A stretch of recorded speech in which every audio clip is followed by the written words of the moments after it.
So we'll start very soon the next session in this pre-hospital track. We will have a pre-hospital dialogue over the Baltic Sea, and I see I misspelled the sea, and in an emergency physician you can choose between dyslexia or ADHD. I not check it over, so I don't know what this one.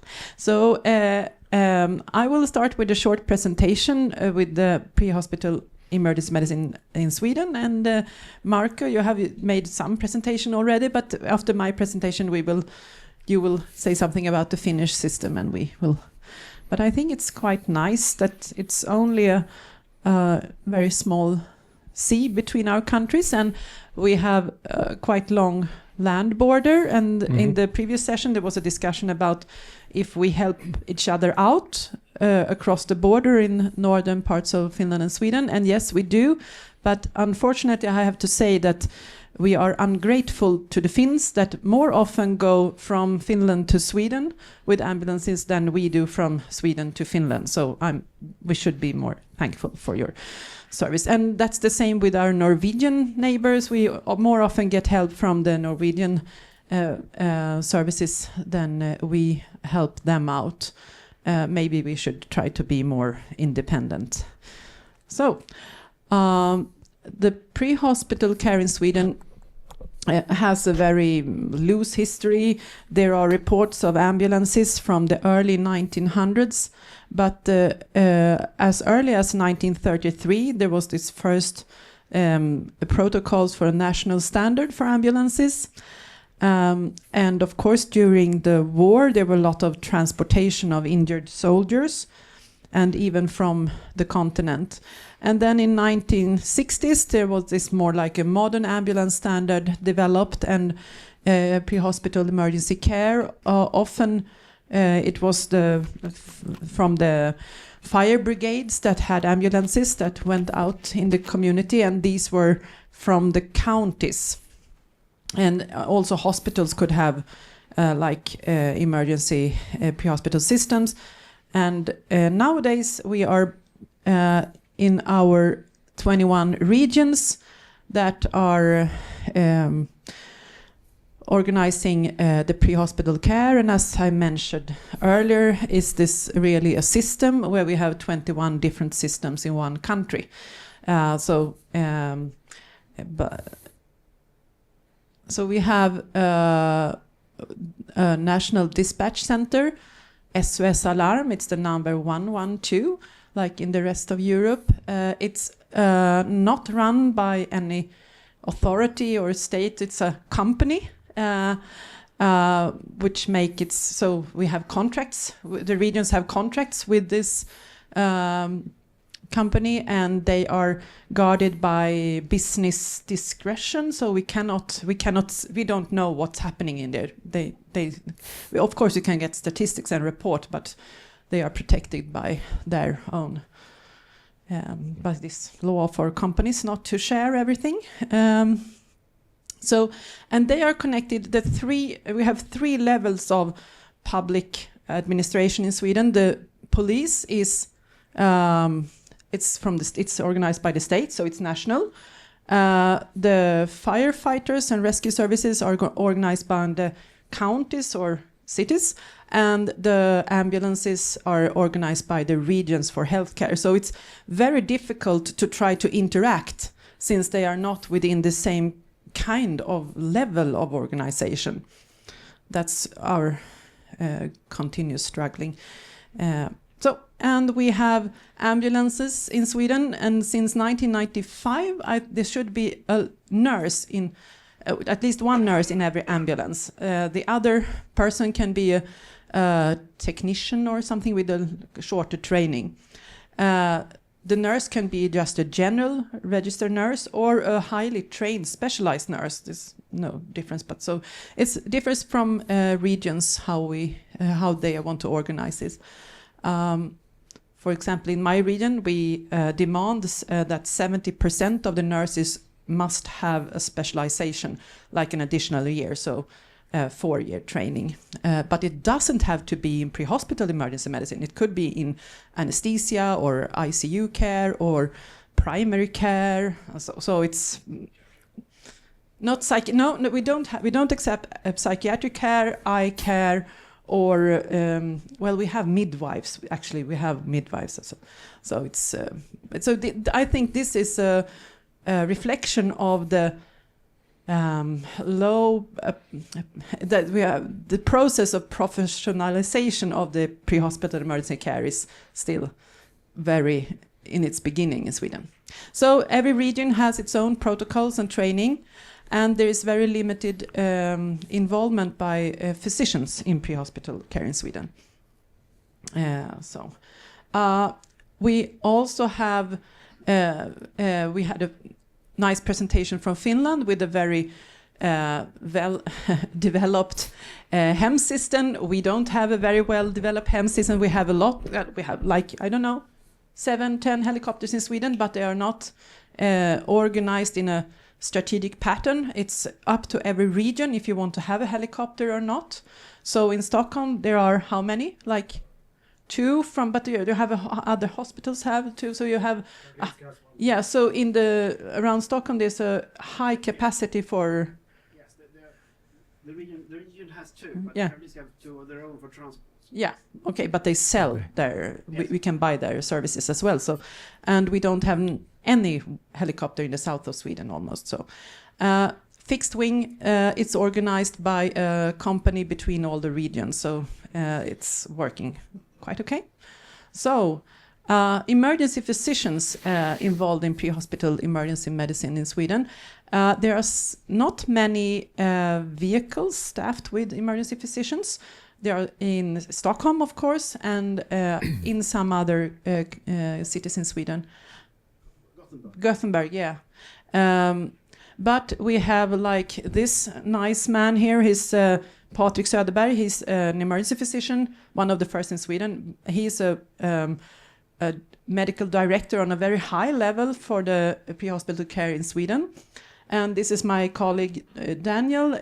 I didn't wanted to pick him specifically, but he's one of the emergency physicians giving telesupport to the ambulances in our region. So there are different ways for emergency physicians to interact and with the pre-hospital care. So, and I'm also a medical director. So what are the challenges in Sweden for pre-hospital emergency medicine in general? We have this aging population as everybody else. We also have difficult to staff, but the pre-hospital area is quite popular, so it's often not that difficult to attract nurses and technicians to work in the pre-hospital area. To meet all this increasing demand, but the economy is of course not good for the region, so they maybe can't afford having enough ambulances, and there is no standard for how many ambulances you should have or how to reach your populations. There has been a demand, and it's not actually it has come very organically in the organizations to ask for complex decisions on scene, that nurses are supposed to assess the patients and then send them to another level of care. That before it wasn't like that. You should just take the patient into the ambulance and go to the hospital. That was the mission for the ambulance services. But now it should be a thorough assessment and guiding the patient to primary care or psychiatric care or some other kind of level of care. So this is a challenge when training pre-hospital staff, because they do not have this kind of training in their in the current training. So we have to add this to should they do it? Is it their job to make these complex decisions after assessing a patient? And then we are how do we respond to the evolving events in the world? So one of my things was that I wanted, I didn't get it, but I wanted car dip peelable paint. It's like if you go to car shows and you want to paint your car and then you want to peel it off afterwards. I wanted that for my ambulances because we know that they are targets in war. So how can we make them not very visible? So we are facing very different questions now. So that's one of the great challenges that I can see. So this was just a little overview of the pre-hospital emergency system. So, Markku, do you have any presentation, or would you like to say? No, I don't have, but I think you should go backwards a bit because I have comments. Go to the start because we have similarities, and then go. Yes. Okay, we have you have how many regions you have? 21. 21. We have 17 in Finland, and yes, it's tax funded and organized by healthcare reasons. But the main goal for pre-hospital systems is to make them a bit similar, because now till 2019 or something like that, every region made their own wheel. Okay. But now it's the main goal of to do things similarly. Or of course you can do that in Helsinki area versus Lapland, but that we should have same medication everywhere. And of course, same staff everywhere. So, which authority or body is organizing that coordination? Yes, they are the high-level medical officers, which are in university areas. Okay. They are trying to do it, and we started with the medication, and it's have gone a bit. We started that about 3 years ago, and it's quite in good shape. But that boat turns quite slowly, and we are trying to have ambulances almost the same. Of course, we have a different kind of Volvos and that, but the equipment should be almost the same.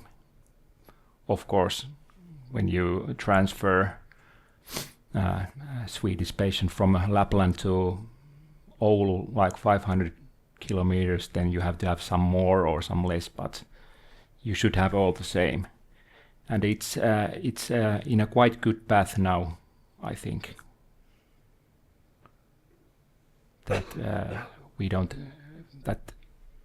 I think it's stupid that all the areas make their own things. Yeah, and it's actually a law in Sweden that every region must have its independence. So it's like very. Okay, how about when someone gets sick around here? Yeah. In the red area, and there are no ambulances, will they come here? It depends. Like I work in this area, and okay. Here this red Kalmar, they don't help us out across the border, but why?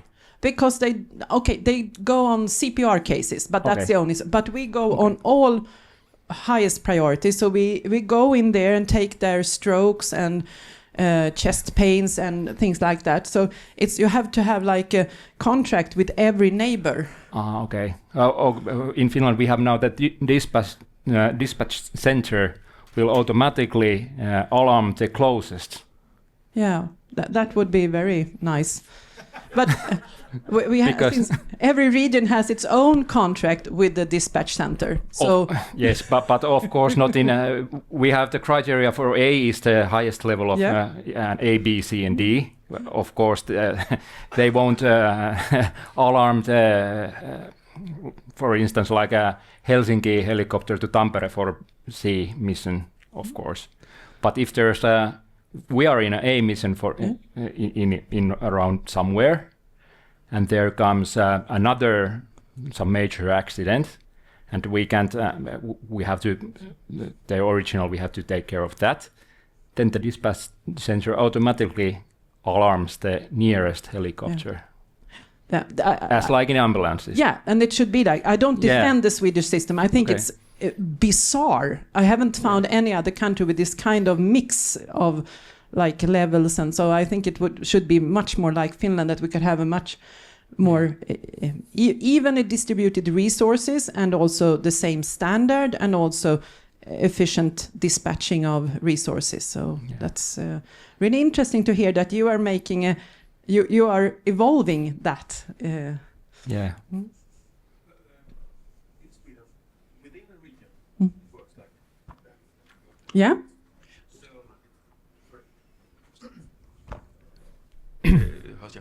Within Sweden, within a region, it works like that. That you go to the nearest hospital and you help everything out. The ambulances help each other. So it's just a question about how big the border is. Yeah. If it's regional or national, a next step would be international. Yeah, and that is really difficult to, because as Angie pointed out, the EMS systems are often very locally connected to a local context. So as soon as you get out of a nation, it gets much more difficult. Yeah.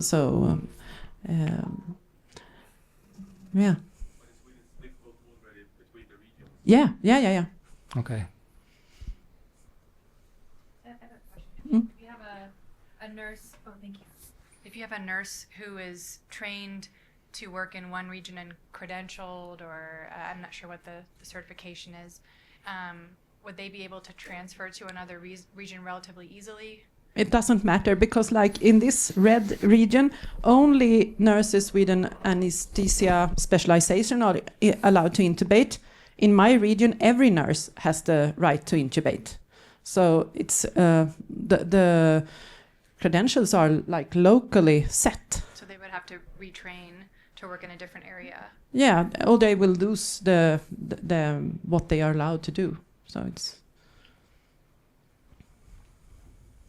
okay. Or paramedics or nurses are allowed to intubate in my region. Yeah. But that's the. Do they do that? They do that, but not very often. I don't know. My colleague Anna here is also a medical director, and I don't know how many intubations we have per year on this 500,000. Not many. No. In a year, let's say 20, 25. Do you think that's money? Yeah. Maybe. Okay. Yeah. It's mainly the cardiac arrest. Yeah. I would say. Yeah. Do you have in Sweden? Do you have like we have in every region? There's like operational chief of that shifts paramedics, and usually it will go to the critical missions, and he is specialized in airway protection and. We don't have paramedics. No. Yeah, I know, but but that's also very. But ambulance stuff, because we have two kind of ambulances in Finland. It's the basic level, and there might be some regular nurses or I don't know the word. Well, it's lähihoitaja, but and then we have ambulance which have to have one specialized nurse. It might be in some regions in Sweden. In the region where I work, we have said that every ambulance should be able to do the same thing. We don't make any differences between the different vehicles, so they are all the same level. Okay, but you don't have a high level personnel in No. No tiered response. No. Yeah. No. In Stockholm, which is quite large, there's ambulances to be non-urgent transports, and then there's regular ambulances, and then there's support cars, and then there's other functions that are especially for larger fires and traffic accidents, where there's a leadership ambulance controlling many ambulances and so forth. So there's some tier in the bigger region at least. Okay.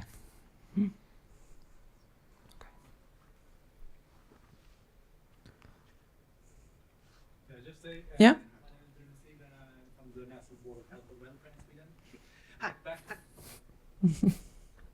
Thank you. My name is Bruno Sile, and I am a medical officer at the National Board of Health and Welfare in Sweden. And we'll get back to these questions from a preparedness point of view in my lecture a little later. Yeah. Thank you. Okay, good. We can go forward. Yeah, that's the one. Okay. The training with the ambulance staff is basically it's almost the same in Finland.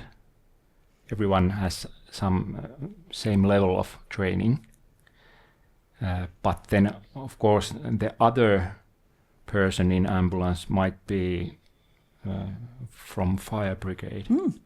But they are in my region. They are quite motivated to it, so they want to come and drive that thing and also do some like IVs and stuff. Okay, because what I didn't put in this presentation is that we have in many regions good support from the fire brigades, and they can respond to medical emergencies in remote areas. Do you have like that you work together? Yes, it's automatically dispatch center sends fire brigade to resuscitations and create falls and of course major accidents and then if the ambulance needs like carrying help, they will get it. Yeah, it's the same. Yeah, that's the same. We have the HEMS, but we have like 5 or 6 land units in Finland, which and there is a traditional prehospital doctor or EP. One in Helsinki, they will take care of the central Helsinki. The helicopter won't, they are sometimes quite and then in few cities but they don't work at nights. Night belongs to us. Okay, but are they emergency physicians trained emergency physicians? Yes, they are trained or trainees. Okay, so they don't have the same program that the HEMS doctors go through to work in land. No, they might be coming to HEMS or they are waiting their turn and they are getting to know the system and have some experience. And that's, of course, that's good thing because it makes life so much easier when you don't have to concentrate on the EMS system because you have a new office in helicopter and then you are a little bit excited about how things are going to go, and then you have to, because the doctor takes care of all of the radio communication with the ambulance or paramedic or a hospital or like that, and if you have no experience, it's a bit hard because you can freeze there. I don't know what to say. But there are. But the instructors are like me. They have to have that subspecialization that can be done. But there is so much enthusiasm in some of the doctors, but they can't really. They don't have the experience to take care yet of the critically ill patient, so they need some assistance from somewhere. Okay. And while there are 5 or 6 of those, there are 2 in our helicopters area. We still go both, but we can, when we are in the air or coming, we can. By the radio, we can deal with it, that who takes care of what and how the patient looks like, and will he or she go to the central hospital or direct to university hospital to trauma center, or there's only one trauma 1 level center in Finland and almost in Tampere, but still. So there's a very clear order or hierarchy. The HEMS doctor is like.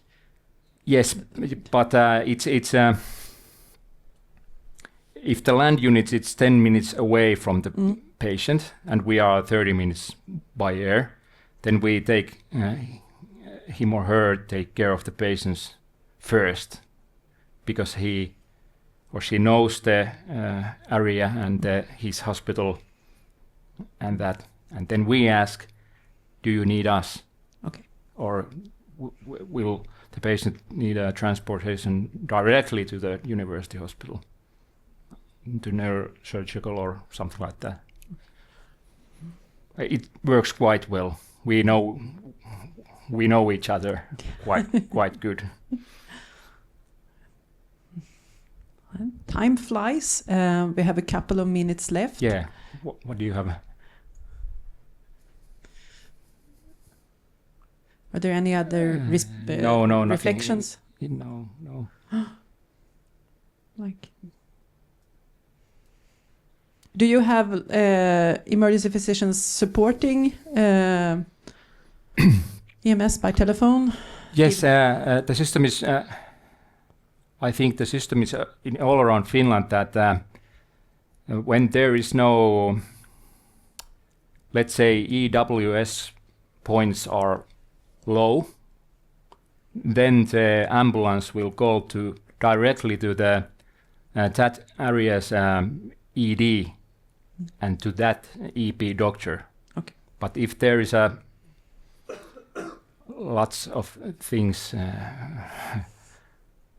to think, let's say low blood pressure and or something like that, then they will call us to HEMS doctor. Okay. But of course Helsinki wants to do a bit differently, because they have always done that. They are crazy.